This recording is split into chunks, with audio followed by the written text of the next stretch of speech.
Okay, I need you to sit down for this. Because an hour ago, yes, an hour ago, police showed up and arrested Prince Andrew. Like, actually arrested him. And I'm not talking about some old headline from 2019. I mean today. Officers at his home, on royal property, on his birthday, which is insane timing, by the way. So here's what we know so far. Police say he was arrested on suspicion of misconduct in public office connected to the whole Epstein nightmare. That's the official wording, misconduct in public office, which sounds boring. It sounds administrative. It is not boring. It basically means, did he abuse his position while he was a UK trade envoy? Did he share confidential info? Did he use his role to help someone he absolutely should not have been helping? And when I say someone, I mean Jeffrey Epstein. Yes, that Jeffrey Epstein. I literally spent hours rereading everything about their connection because I wanted to make sure I wasn't missing anything. And the more I dug, the worse it looked. Andrew met Epstein in the early 2000s. Fine. Rich people know rich people, whatever. But here's where it gets weird. Epstein was convicted in 2008, a registered sex offender, public record, disgraced, done. And what does Andrew do in 2010? He goes to visit him at his Manhattan townhouse, smiling, walking through Central Park together. There are photos, we've all seen them. And when he was asked why he stayed in Epstein's house after the conviction, his answer was basically, it was convenient. Convenient? I'm sorry, if my friend was a convicted sex offender, I'm not casually staying over for the weekend because it's convenient. And that's when the mainstream story started cracking. Then came the bombshell civil lawsuit from Virginia Giuffre. She accused Andrew of sexual abuse when she was a minor. He denied it, strongly, repeatedly. But here's the part people forget. He did that BBC interview. You remember, the one where he said he didn't sweat, that he couldn't sweat, that he was at a Pizza Express in Woking, the most oddly specific alibi in history. When I rewatched that interview, I physically cringed. It didn't feel confident, it felt panicked. And after that interview, he was done. Stripped of military titles, removed from royal duties, publicly sidelined. And then, this is key, he reached a financial settlement with Giuffre in 2022. No admission of liability, but millions paid. Where did the money come from? Reports at the time said Queen Elizabeth helped cover it. Think about that. The monarch stepping in to help her son settle a sexual abuse lawsuit quietly before it ever went to trial. That alone changed everything. Because once money changes hands, the public doesn't see neutral. They see damage control. And since then, Andrew has been living basically in royal exile. No official duties, no balcony appearances, no military roles. Just there, quietly at Royal Lodge. Until today. Because today wasn't exile. Today was handcuffs. Police reportedly searched multiple properties linked to him. Not just a polite interview, not just come in for questioning. Arrest. And here's what makes this even bigger. The timing. Why now? Why years after the Epstein scandal exploded? Why after the Queen passed? Why after the monarchy has already been reshaped under King Charles? I feel like that's the real story. Because for years, critics have said Andrew was protected, shielded, buffered by royal status, by the Queen's authority, by tradition. But today, that shield looks gone. And I need you to think about this. If police felt confident enough to arrest a senior royal, even a disgraced one, what changed? What evidence did they get? What cooperation happened behind closed doors? What pressure built up that we didn't see? Because this doesn't happen lightly. You don't just arrest the king's brother unless you believe you have something solid. And if this is about misuse of public office tied to Epstein, that opens a whole new chapter. Not just personal scandal, institutional scandal. Did official information move between them? Did business contacts get introduced? Did state access get blurred with private relationships? I'm just speculating here, but if even part of that is true, this isn't just about one man's reputation. It's about the monarchy's judgment. And I keep coming back to this question. Was he removed from public life to protect the monarchy? Or was he removed because they already knew this day was coming? Because stripping titles in 2019 looked dramatic at the time, but now it looks strategic, like a slow distancing, like someone preparing for impact. And if today is impact, what's next? Formal charges? Court appearances? More names dragged into the light? Because here's the thing nobody wants to say out loud. Epstein didn't operate alone. He had connections, global ones, political ones, royal ones.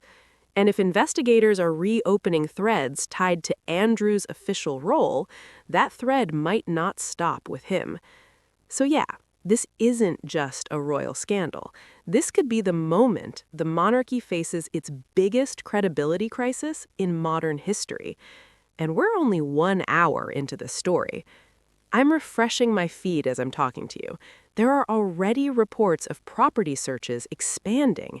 If they find documentation, if they find communications, if they find anything tying official government dealings to Epstein's network, everything changes. I'm going to break down exactly what misconduct in public office actually means legally, what penalties he could be facing, and why some insiders think this arrest might only be the beginning. Because if today was the shockwave, the earthquake hasn't even hit yet. And I need you to understand something. This isn't just symbolic. This isn't a PR disaster. This isn't, oh wow, awkward headlines. This is criminal territory. Let's talk about what misconduct in public office actually means, because the wording sounds boring. It sounds like paperwork. It's not.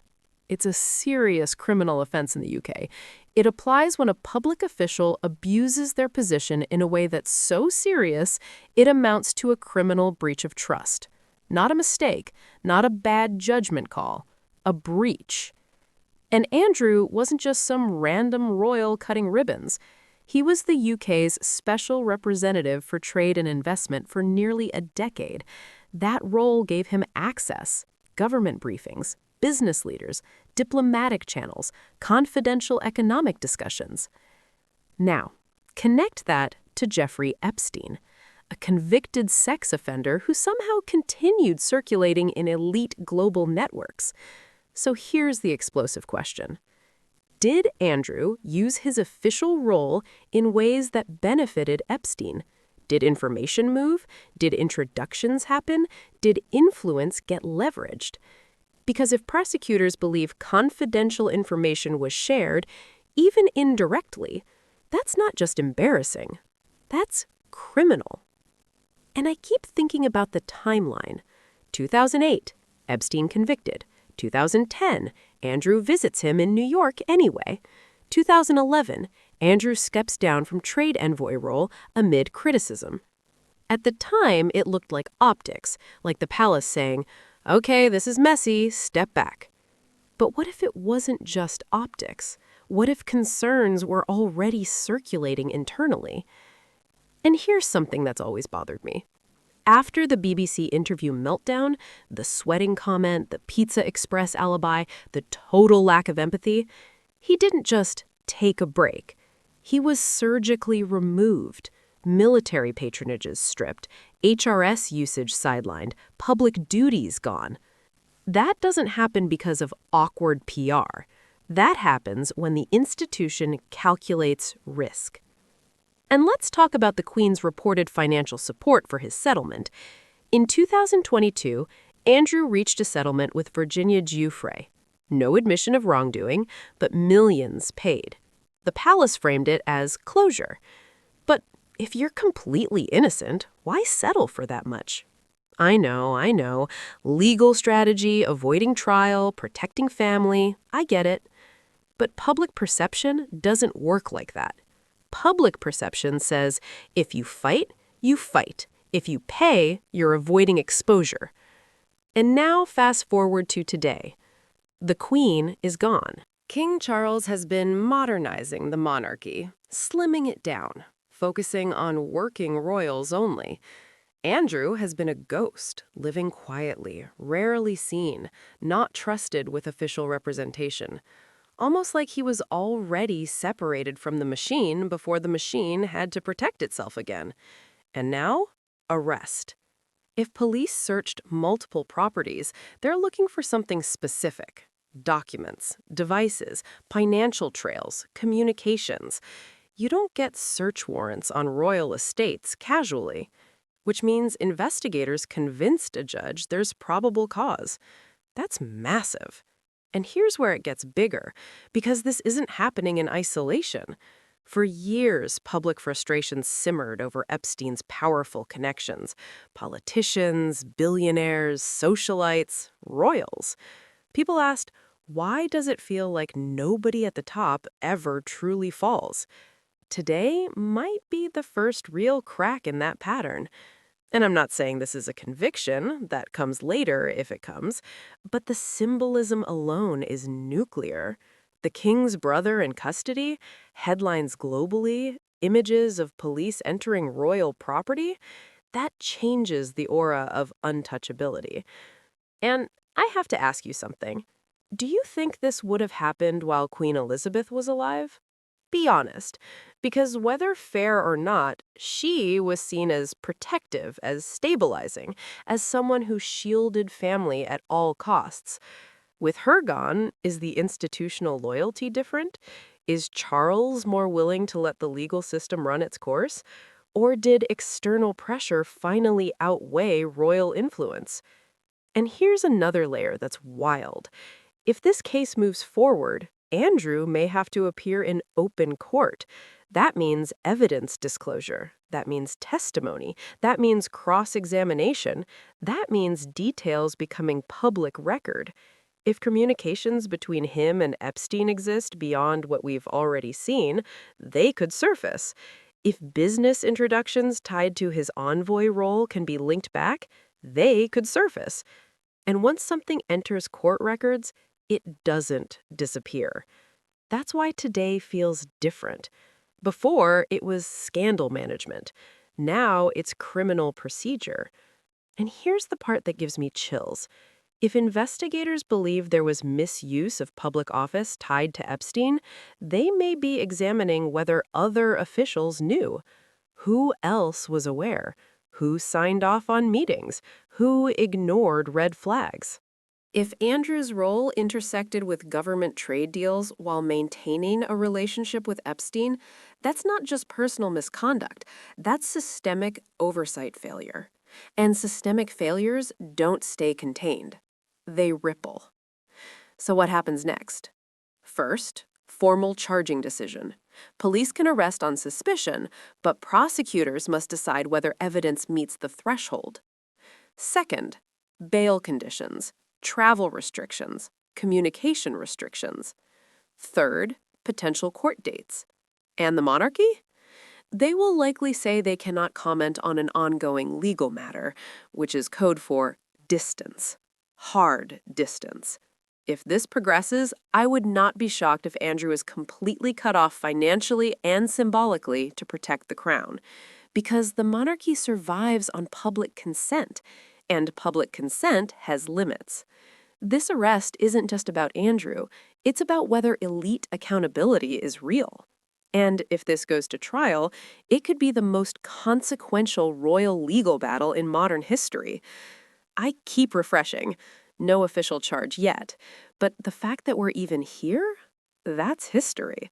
And if investigators truly believe there was criminal abuse of office connected to Epstein's network, then this might not be the final chapter. It might be the first domino.